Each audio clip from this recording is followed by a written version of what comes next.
Hello Gemini. आज आपकी reading रहेगी 16 से 28 फरवरी के बीच की, जिनके बीच में no contact, separation, in and out वाली स्थिति चल रही है, लेस कांटेक्ट है और ब्लॉक अनब्लॉक वाली सिचुएशन चल रही है। ये रीडिंग टोटली उनके लिए रहेगी। ओके, ये एक जनरल प्रिडिक्शन है जेमिनाई, इसे एक जनरल प्रिडिक्शन की तरह ही आपको वॉच करना है। ओके, पर्सनल रीडिंग्स में अच्छी तरीके से पता चलता है। पर्टिकुलर अगर कोई अपना पूरा 100% रिजल्ट चाहता है तो ओके, इसमें सिर्फ एक जनरल आपके लिए मैसेजेस रहेंगे। ओके, चलिए देखते हैं अब आपके पार्टनर की तरफ से क्या फीलिंग्स, क्या एनर्जीज, थॉट्स, इंटेंशंस रहेंगे और एक्शंस रहेंगे। चेक करेंगे। Sun, moon, rising, Venus sign, date of birth, नाम से किसी भी तरीके से अगर आप मिथुन राशि वाले हैं तो आप इस वीडियो को वॉच कर सकते हैं। और जेंडर स्पेसिफिक रीडिंग भी नहीं रहेगी, इसीलिए था और थी पे फोकस नहीं करना है।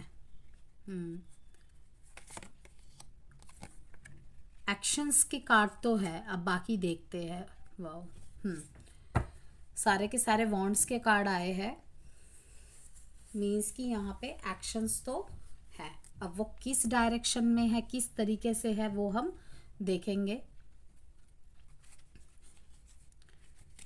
कोई बहुत ज़्यादा प्लानिंग ट्रिक्स के साथ आपकी तरफ आ रहा है। यस, यहाँ पे कोई दो व्यक्तियों के साथ डील कर रहा है। ओके, और किसे चुनना है किसे नहीं चुनना है बहुत ज़्यादा सोच विचार किया जा रहा है, क्योंकि ना तो वो आपको छोड़ना चाहते हैं और ना तो अपने पार्टनर को। यहाँ पे किसी तरीके की cheating, betrayal kind of energy भी आई है। इनडिसाइसिवनेस इस कार्ड को शो करता है, 2 ऑफ वॉन्ड्स को।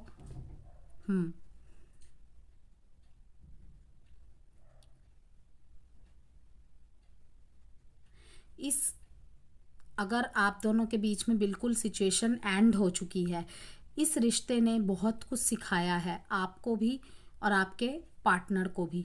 किसी तरह से इन्होंने अगर आपको नो कांटेक्ट और ब्लॉक की सिचुएशन में डाला है और कोई क्लैरिटी नहीं दी है कि किस वजह से जा रहे हैं, या फिर ऐसा कुछ आपको बोला है जिसमें कोई सिर पैर ही नहीं है उस बात का, और उस रीज़न के साथ ये आपकी लाइफ से गए हैं। तो यहाँ पे यही दिख रहा है कि इनको बिल्कुल रियलाइजेशन है कि हमारे बीच में एक सोल कॉन्ट्रैक्ट था। अब सोल कॉन्ट्रैक्ट को मैं थोड़ा सा एक्सप्लेन करूँगी यहाँ पे कि सोल कॉन्ट्रैक्ट वो होता है जिसमें हमारा कुछ ना कुछ एक दूसरे का बाकी रह जाता है पास्ट लाइफ में। अब वो पास्ट लाइफ कितने लाइफ पुराना होता है, कितने जन्मों पुराना किस्सा कहानी होता है, हमें नहीं पता। ओके, तो इसीलिए कहा जाता है कि भगवान माफ़ कर देते हैं, कर्म कभी भी किसी का पीछा नहीं छोड़ते। जब हमारी डेथ हो जाती है, हम इस शरीर को त्याग देते हैं, तो तब भी एक चीज़ रह जाती है। सब बोलते हैं कर्म बड़ा या भाग्य बड़ा। इसके ऊपर मैंने एक रील भी डाली हुई है अपने इंस्टाग्राम पे। हमेशा कहा जाता है कि कर्म और भाग्य आपका दोनों साथ में चलता रहता है। आप जो कर्म करते हैं वही आपका भाग्य बनता है। ओके, आप देखते होंगे कुछ लोग बहुत कम एफर्ट करते हैं, उनके रिलेशनशिप्स बहुत अच्छे चलते हैं। कुछ लोग बहुत ज़्यादा एफर्ट डालते हैं, बहुत कुछ कर जाते हैं अपने रिलेशनशिप्स के लिए, लेकिन फिर भी उनको वो रिस्पेक्ट, वो जगह नहीं मिल पाती। क्यों? क्योंकि कहीं ना कहीं कर्मा का बैगेज चलता रहता है। तो इसीलिए कहा जाता है हमें नहीं पता हमने अपने पास्ट में क्या किया है। ओके, लेकिन हम अपना आज से सुधार सकते हैं, और ना तो हमें सोचने की ज़रूरत है कि हमने अपने पास्ट में क्या किया था, ये किया था, वो किया था।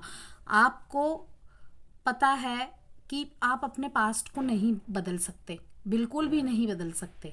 ओके, लेकिन आप अपने प्रेजेंट को बदल के अपना फ्यूचर बदल सकते हैं। ओके, तो इसीलिए कहा जा रहा है कि किसी तरीके का एक सोल कॉन्ट्रैक्ट रहा था आपके पार्टनर का आपके साथ, जो कि यहाँ पे ख़त्म हो गया। आपने भी बहुत कुछ सीखा इस रिश्ते में, आपके पार्टनर ने भी इस रिश्ते में बहुत कुछ सीखा। ये अब दूसरी तरफ देख रहे हैं, अगर तो ये ऑलरेडी किसी से मैरिड है, आप भी किसी और से मैरिड है, तो दोनों ही अपनी लाइफ में इंडिविजुअली तौर पे अपने प्रेजेंट रिलेशनशिप्स को सही करके चलाने की कोशिश कर रहे हैं, उसे ही एक्सेप्ट करके अपनी लाइफ में आगे बढ़ने की कोशिश करेंगे।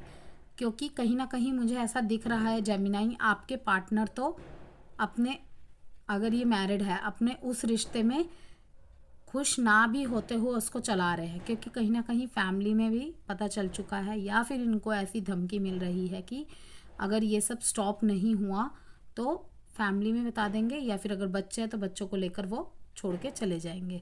तो ये वो चीज़ नहीं होने देना चाहते, क्योंकि कहीं ना कहीं इसकी वजह से इनके पूरे लाइफ में फ़र्क पड़ेगा। और हो सकता है ये ऐसे पर्सन है जिसका समाज में बहुत नाम है, इनके फाइनेंशियल बैकग्राउंड पे भी फ़र्क पड़ जाएगा और इनके फैमिली बैकग्राउंड पे भी फ़र्क पड़ जाएगा। तो कहीं ना कहीं बहुत कुछ सोच के ये इस रिलेशनशिप को यहीं पे छोड़ के तो नहीं कहूँगी, इस टाइम पे इस सिचुएशन को स्टॉप करके अपने मैरिड पार्टनर के साथ सब कुछ सही करने की कोशिश कर रहे हैं, उनको ये विश्वास दिलाने के कि अब मेरा कुछ भी ऐसा नहीं है।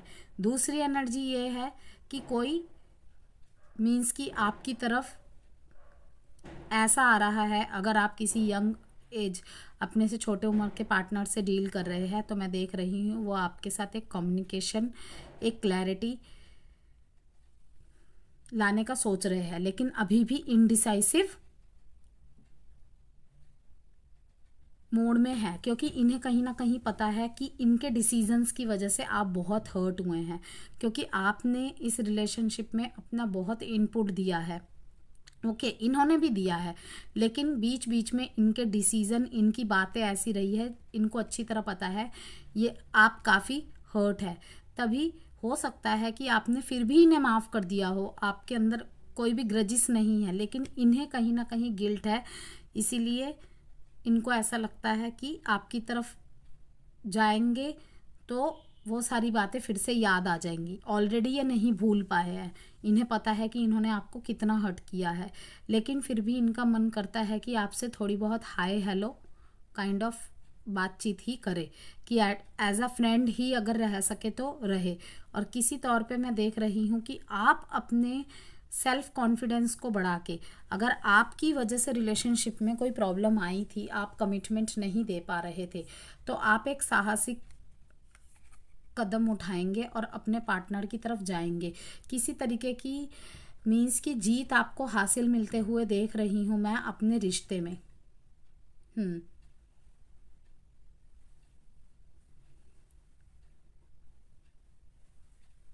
अपने रिलेशनशिप के लिए आप समाज से, दुनिया से लड़ रहे हैं, और ज़रूरत पड़े तो अपने परिवार और रिश्तेदारों से भी लड़ते मुझे नज़र आ रहे हैं। आपने स्टेप बैक ले लिए थे पास्ट में अपनी लाइफ में, लेकिन अब आप आगे जा रहे हैं, क्योंकि कहीं ना कहीं आप किसी से सलाह मशवरा या फिर कोई वीडियो देख के ये समझे हैं कि प्यार, रिश्ता, शादी ये उम्र भर का डिसीज़न होता है। जब मैंने रिलेशनशिप स्टार्ट किया था, तब जब मैंने इतना कुछ नहीं सोचा था, या तो अब मैं कैसे पीछे हट सकता हूँ या पीछे हट सकती हूँ। तो एक साहसिक कदम तो आप उठाएंगे, और आपको मुझे जीत मिलते भी मैं देख पा रही हूँ।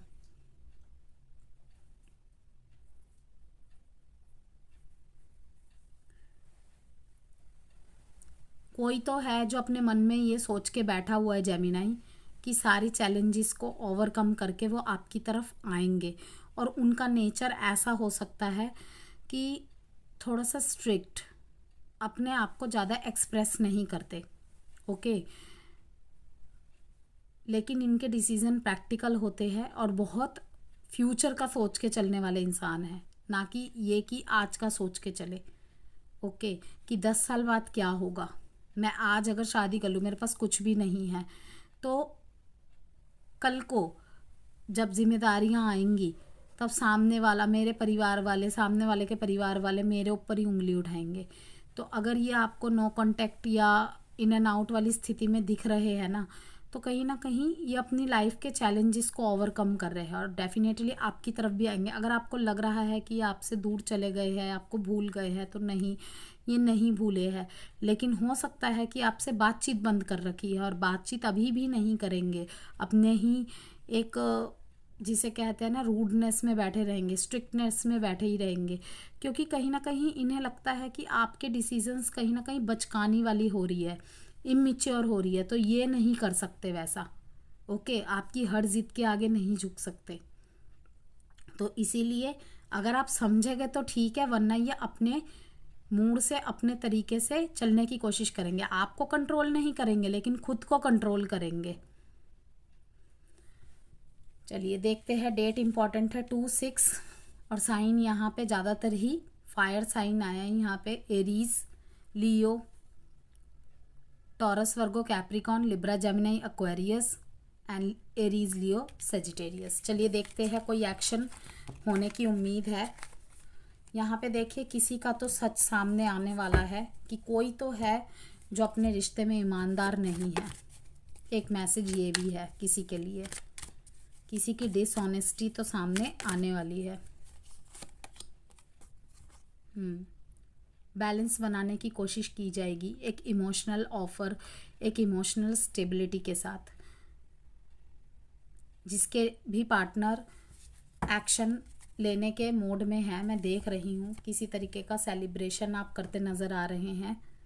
ओके, ये 14 डेट इम्पॉर्टेंट है। शायद 14 डेट में ही आपको अपनी पार्टनर की तरफ से एक ऐसा गेस्चर मिले कि आपको लगे कि हाँ, फिर से वही पुराना स्पार्क रिश्ते में वापस आ गया है। और ये ज़्यादातर मैसेज मैं उनके लिए देख रही हूँ जिनके बीच में अभी भी थोड़ी बहुत लेस कांटेक्ट चल रहा है, मतलब कि इन एंड आउट और ब्लॉक अनब्लॉक वाली सिचुएशन चल रही है। अनब्लॉक हो जाएंगे आप, जहाँ तक मुझे ऐसा लग रहा है। कुछ जेमिनी वालों के लिए मुझे ऐसा लग रहा है।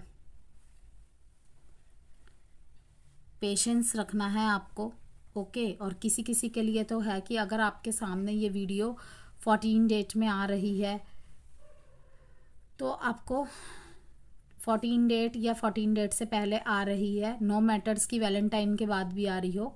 ओके, तो आप एक अच्छा सा मीन्स की एक इमोशंस लेके, फीलिंग्स भरी बातें लेके, थोड़ा सा प्यार से एक प्यार भरा गेस्चर लेके अपने पार्टनर की तरफ जाए।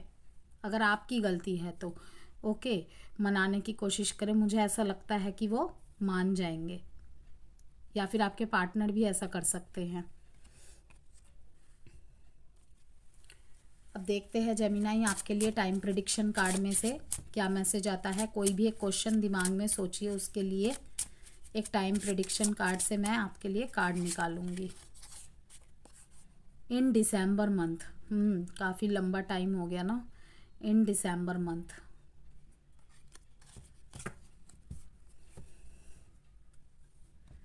एडवाइस कार्ड देखेंगे आपके लिए। डरने की कोई बात नहीं है इन दिसंबर मंथ देख के।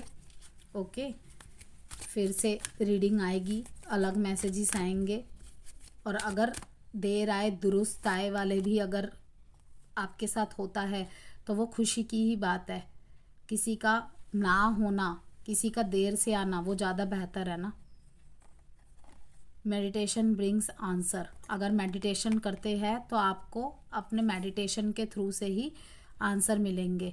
ओके, मेडिटेशन पावर को और बढ़ाइए, अपने अंतर आत्मा से जुड़िए, बजाय बाहर शांति ढूंढने के अपने अंदर शांति क्रिएट कीजिए। फिर ही आप अपने लिसन टू योर इंट्यूशन, अपने इंट्यूशन को सुन पाएंगे। कहीं ना कहीं आपका हार्ट चक्रा ब्लॉक है। ओके, रिसीविंग एंड गिविंग की एनर्जी में आइए। अगर लोगों से बातचीत नहीं कर रहे हैं तो लोगों से बातचीत करिए, जुड़िए। ओके, मन में अगर इनसिक्योरिटी, जेलेसी, ओवर पॉजिटिवनेस की भावना आ रही है, उसे त्यागिए। स्प्रेड लव, कहने का मतलब ये है। Bye Gemini.